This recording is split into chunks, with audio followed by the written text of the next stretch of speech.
Ako si Kamaestro. Ibabahagi ko sa inyo ang isang kwento. Hango sa totoong buhay, simulan na natin. Meron kaming pansitan dati. Tapos may delivery offer. Merong umorder sa amin na ang address, isa-isang tinatayong building. Kakatapos lang ng tanghalian nun. So baka pang merienda to, sabi ko. Pagdating ko dun sa area, may mga parte na gawa na, pero hagdan pa rin yung inaakyatan. Tinuro sa akin ng mga trabador sa baba na nasa 7th floor daw yung boss nila na umorder. So umakyat na ako. Di na din ako humingi ng safety helmet kasi naka-helmet naman ako noon. Pagdating ko sa 2nd floor, nakita ko yung boss nila. Medyo formal yung suot.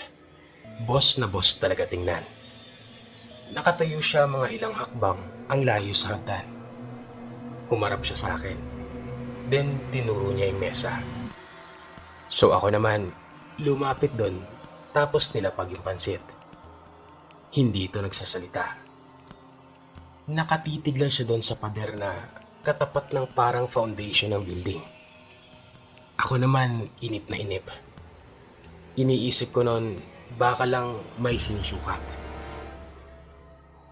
Mga ilang minuto pa, hindi na ako nakatiis. Sinabi ko sa kanya yung presyo. Tapos, lumingon siya sa akin. Tinaas yung mga kamay at kinawayan ako. Yung kaway na para lumapit ako. So ako naman, naglakad din palapit kasi baka dun yung bayad sa kanya. Mga siguro nakalimang hakbang lang ako nang may marinig akong boses sa likod. Saan ka pupunta?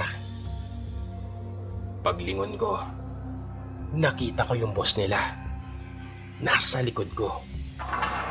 Tapos, pagtingin ko ulit dun sa parte nung tumawag sa akin, wala na siya dun. Nagtaka na ako nun. Tinanong ko ito kung paano siya napunta dun.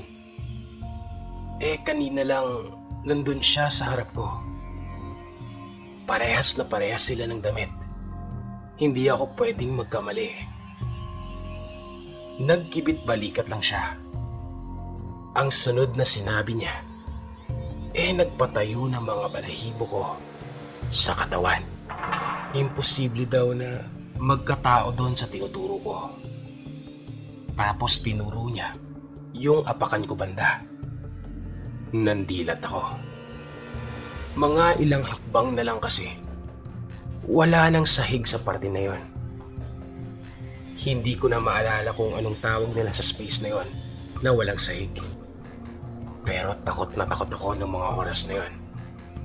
Paano na lang kung nagtuloy-tuloy ako maglakad? Marahil ay nahulog na ako.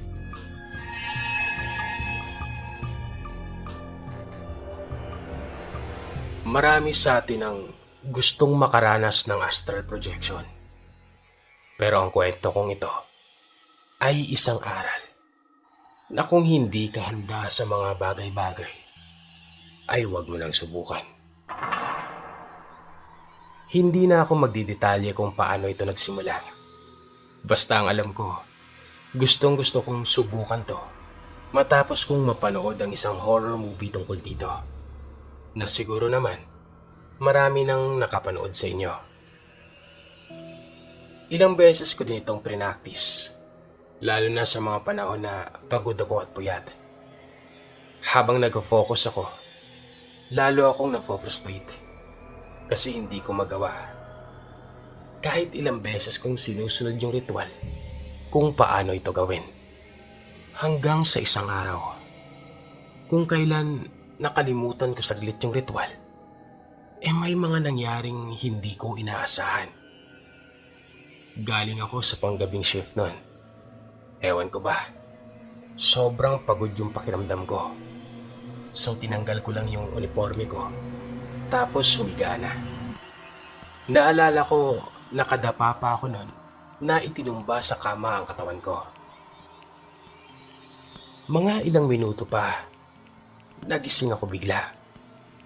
Ang sakit ng paa ko. parang napupulikat. Pinilit kong igalaw nun yung paa at kamay ko. Pero parang may pumipigil sa akin. Nakaramdam ako ng panginginig ng buong katawan. Alam mo yung parang may naglalaban na hindi ka gumalaw. Basta sobra yung pag-vibrate ng katawan ko noon. Sabi ko sa sarili ko, anong nangyayari? Tapos dumilat ako. Bagay na dapat ay hindi ko na ginawa. Kitang-kita ang buong parte ng kwarto ko. Madilim yung paligid. Ang weird, sabi ko. Kasi kakahiga ko lang. Tapos kakasikat lang din ng araw. Hanggang sa mapalingon ako sa harap ko. Doon ko nakita yung sarili kong nakahiga. Nakadapa pa rin. Oo, ginusto ko na subukan yung astral projection. Pero nung mga oras na yon, sobrang kinilabutan ako. Hindi pa ako makapagsalita nun o makasigaw man lang. Mas lalo pa akong nakaramdam ng takot nun dahil parang ang lamig ng kwarto ko. Tapos may mga anino sa bintana, sa gilid ng aparador, maging sa pintuan ng banyo. Hindi ko sila malingon, pero ramdam ko na andun sila. Yung utak ko nun gusto nang magpanik, pero yung emosyon ko sa kinatatayuan ko parang wala lang. Takot na takot ako nun. Worst experience, ika nga. Then naalala ko na galawin na mga daliri ko sa paa. Sinubukan ko siyang gawin. At unti-unti, narinig ko yung radyo at manok ng kapitbahay namin. Kung paano ko narinig yun bago humiga. Tapos, pagkadilat ko, maliwanag pa rin. Bumigat lang yung ulo ko nun. Nag-iba ako ng pwesto. Sumilip ako sa relo. Halos 1 minuto lang pala mula nung pumikit ako. Mula nun, natuto na ako magdasal bago matulog. Kinukondisyon ko ang sarili ko na maaliwalas ang vibes ko bago pumikit. Ayoko nang ma-experience yun. Kaya sa mga nais subukan, gaya ng sinabi ko, kung excited ka lang matry at hindi ka handa, huwag mo nang subukan.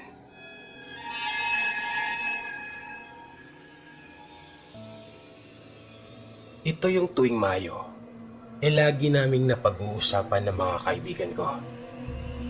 Nangyari ito sa amin noong kabataan namin. Flores de Mayo nun. Tapos may poprosesyon umano, paikot sa barangay namin. Sa barangay kasi namin, merong parte doon na parang paikot na daan. Yun yung huling napasementuhan ng gobyerno. Bali kapag lumiko ka doon, puro kawayan ng lahat. Lubak yung daan at tabi din ng pangpang. Tumatakbo kami nun. Late na kami sa prosesyon nun, na doon yung daan, diretso sa simbahan kung saan ginaganap yung Flores de Mayo. Paano ba naman kasi, natagalan kami sa pagkuha at paghanap ng mga bulaklak na bibit-bitin. Pati na rin yung basong hinugasan namin. Yung baso kasi para sa feeding program pagkatapos ng dasal. Nakaka-attract yun sa aming mga bata para dumalo. So tumatakbo kami nun. Then nakita namin nung malapit na sa plaza yung mga nagpuprosesyon. May mga kandila itong dala. Binilisan namin ang takbo para makita kami ng mga matatanda bago makarating sa simbahan.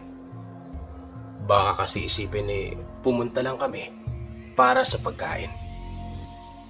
So ayun, naabutan naman namin ang prosesyon. Pero nagulat kami nang yung isang kasama namin, yung nakakatanda, hinata kami bigla. Doon kami pinadaan sa isa pang palikuan. Yung daanan na maliit sa gilid ng bakod, tapos lulusot sa likod ng stage ng plaza at padiretso na ng simbahan. Ewan nga namin kung paano niya nagawa yun. Basta sabay-sabay niya kaming hinawakan sa tela ng damit namin. Tapos pinaghahatak hanggang makasunod kami sa kanya. Pagdating doon sa tapat ng simbahan, nagulat kami. Kasi nandun na yung mga matatanda. Simula na rin yung mga awit nila.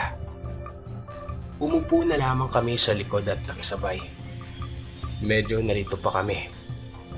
Tumakbo na nga kami halos. Bakit parang nauna pa sila? At halos patapos na ang seremonya. Pagkatapos pumila para sa sopas, kinausap na kami nung kasama namin. Habang papalapit do kami sa prosesyon kanina, ay meron siyang napansin. Hindi niya alam kung sadyang maputik lang ba ang mga paa ng mga naglalakad na yon, o talagang nakalutang sila at walang mga paa. Saka namin naalala na iba ang kulay ng mga damit ng nakaposisyon. Parang mga kupas na nga. Samantalang sa Flores de Mayo naman, kadalasan nakaputi. Halos magsiksikan kami noon habang naglalakad pa uwi. At mula noon ay lagi na kaming sumasabay sa mga matatanda na kakilala namin. Hanggang matapos ang Flores de Mayo. Mahilig akong umorder ng kung ano-ano sa mga apps sa cellphone. Kahit pa sa Facebook Market. Basta may makita ako at cash on delivery. Talagang pinapatos ko. Hindi ko masasabing hoarder ako. Kasi napapakinabangan ko naman lahat ng nakuha ko. Basta, mas gusto ko yung online kesa mabili sa mga malls. Pero merong isang bagay na nangyari na nagpalimit sa aking umorder ulit ng kung ano-anong items online. Naalala ko nun, marami akong na-check out na items sa cart dahil sa nagkaroon ako ng incentive sa work.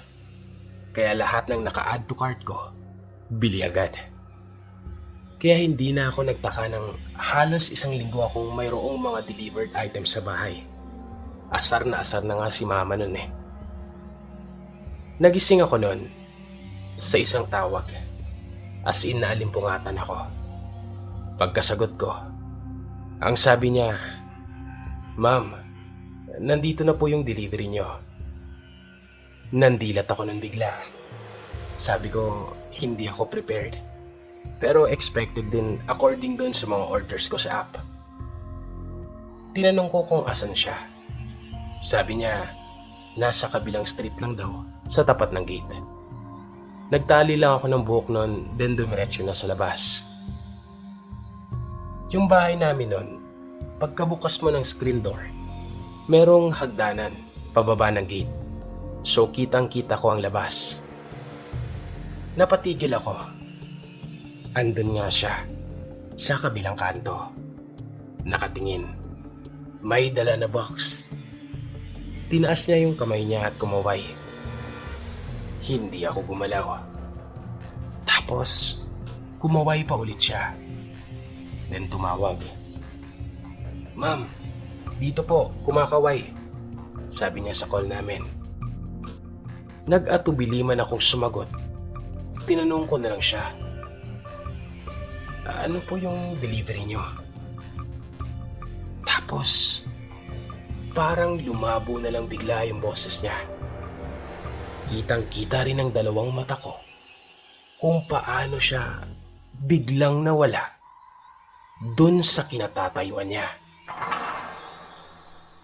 Nung una pa lang, alam kong kakaiba na ito. Kaya hindi na ako lumapit. Paano ba naman kasi? Paglabas ko ng pinto, nagtaka ako. Madilim pa. Tapos, nung tiningnan ko yung oras, 2:30 ng madaling araw. Hindi din pwedeng naalimpungatan lang ako. Nakaregister pa rin yung number na yon sa received calls ko. Pero kapag kinokontak namin, cannot be completed as dialed. Pinareview ko sa CCTV ng guard yung lahat. Wala silang nakitang kahit anong tao dun sa kantong kinatatayuan niya.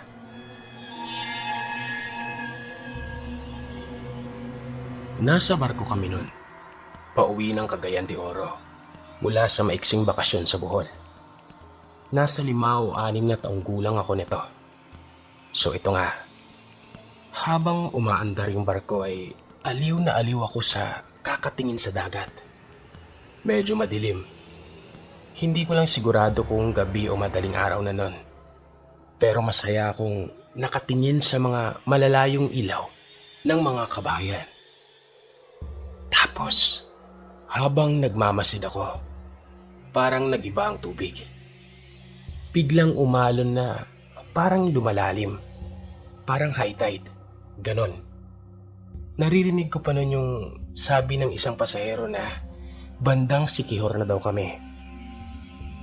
Kahit kabado, ginawa ko pa rin na maglakad sa gilid ng barko para matingnan yung alon. Dahil medyo curious na ako nun kung ano ang nangyayari. Tapos, bigla na lamang sa tabi ng barko namin ay may sumulpot na maliwanag na bagay. Nasilaw pa ako nun. Pero nung uli, naulinagan ko na isa itong malaking barko. Mas malaki pa sa barkong sinasakyan namin. Hindi maalis ang tingin ko dun sa barko na yon. Kasi ang ganda niya. Tapos, merong mga lumabas sa barko na yon. Para silang nakapila sa 2 linya. Madami sila nun. Parang mga bata ang mga ito. Nakakaaliw tingnan. Tapos sa pintuan ng barko, merong lumabas na babae. Medyo may edad kaysa sa mga una kong nakita. Siya yung umaalalay sa mga batang nakasuot ng maliwanag na puting kasuotan. Meron ding hawak na patpat ang mga ito. Pares-pares sila. Sa kanan, mga batang babae. Sa kaliwa naman ay mga lalaki. Tapos meron pa silang parang stage na kulay silver. Basta ganon. Hindi ko maulinagan ang mga mukha nila. At kumakanta din sila. Parang himno na masarap sa tenga. Hindi ko lang alam kung anong kanta yon dahil sa lakas ng hangin. Pero pakiramdam ko nun, para akong nasa simbahan. Nagulat na lang ako nang bigla akong tinawag ni Papa. Tinanong niya ako kung ano ang ginagawa ko doon at bakit ako tulala. Nakatitig daw ako sa dilim. Sinabi ko lahat kay Papa ang nakita ko. Pero hindi siya naniwala. Pinapatulong na din ako noon. Kaya sumunod na lang ako. Gusto ko pa sanang ipakita sa kanya yung nakikita ko. Pero pagtingin ko nawala na rin ang napakagandang barko na iyon. Ito naman, grade 1 or grade 2 ako nung mangyari ito. Hanggang ngayon ay gusto kong ulitin ang bagay na nakita ko nung mga panahon na yon. Araw nun ng linggo. Nasa simbahan kami ng kapatid at ng tatay ko. Nasa kalagitnaan ng second reading nang napalingon ako sa itaas ng simbahan. Sa bandang hagdan papunta sa kampana. Ilang beses akong napapatingin doon kasi para bang may nakatitig sa akin. Tapos maya-maya, meron akong naulinagan. Nakapulang damit ito. Tapos, sobrang moreno ng kulay niya. Nakatingin ito sa akin. O sa amin na dumadalo sa misa. Hindi ko alam pero parang, alam mo yon, malaki ang kutob ko. At parang may nagsasabi sa kalooban ko na iyon ang itim na Nazareno. Bukod sa pulang damit ay meron itong pasan na itim na krus. Wala lang itong korona katulad ng nasa ribulto o puti sa parating damit niya. Basta may dala itong itim na krus. Napakasarap sa pakiramdam nung naranasan ko yon. Hanggang ngayon ay gustong gusto ko na mangyari ulit yon sa akin. Ito naman ay nung taong 1994 o 1995. Araw ng linggo, mga alas 6 o alas 7 ng gabi. Mag-isa akong nagsisimba nun. Di ko alam kung bakit, pero porsigido ako magsimba nang ako lang at walang kasamang kahit mga kaibigan. Tapos parang may nag-udyok sa akin na sa harap malapit pumuesto. Ayokong maistorbo nun at matempt na maglaro. Nasa 11 or 12 years old pala ako nun. Nakafocus ako nun sa pagsimba. Nung itinaas na ng pare ang tasa, ay bigla akong nagulat sa nakita. Yung tasa, merong refleksyon ng isang mukha na nung mga panahon na yon ay ramdam na ramdam ko. Mukha iyon ng Panginoon. Ilang beses pa akong napatingin sa gilid-gilid kung meron bang sasakyan na napadaan para mag-cause ng reflection. Pero wala. Saglit lang ang pagpapakita na yon. Pero sobrang hindi ko ito makakalimutan.